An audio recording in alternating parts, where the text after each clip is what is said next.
আজকে কোর কমিটির মিটিং ছিল।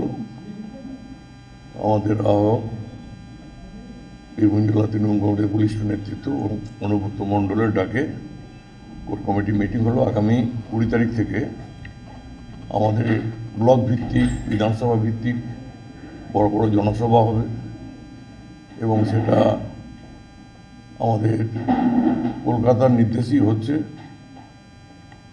সুতরাং প্রতিদিনই প্রায় 20 তারিখের পর থেকে প্রতিটি ব্লক ভিত্তিক এইটা চালু হবে।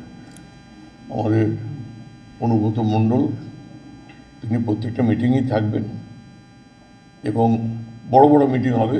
মিনিমাম 50,000, কোনো জায়গায় 40,000, কোনো জায়গায় 60,000, কোনো জায়গায় 70,000। এবং আমরা এই মিটিংয়ের মধ্যেই বিরোধীদের বুঝিয়ে দিতে চাই আমরা কতটা শক্তিশালী, সেটা আপনারা প্রমাণ পাবেন। কোথা থেকে শুরু হবে এই মিটিং?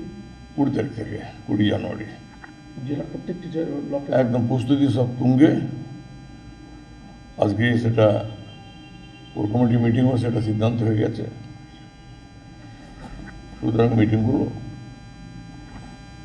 প্রস্তুতি যেভাবে করা দরকার অলরেডি সেখানকার নেতৃত্বরা সেই নির্দেশ তাদেরকে দিয়ে পাঠানো হয়েছে। বিধানসভা দিয়ে স্ট্র্যাটেজি আছে বলছেন, বিধানসভা আমরা তো সারা বছরই মানুষের পাশে থাকি।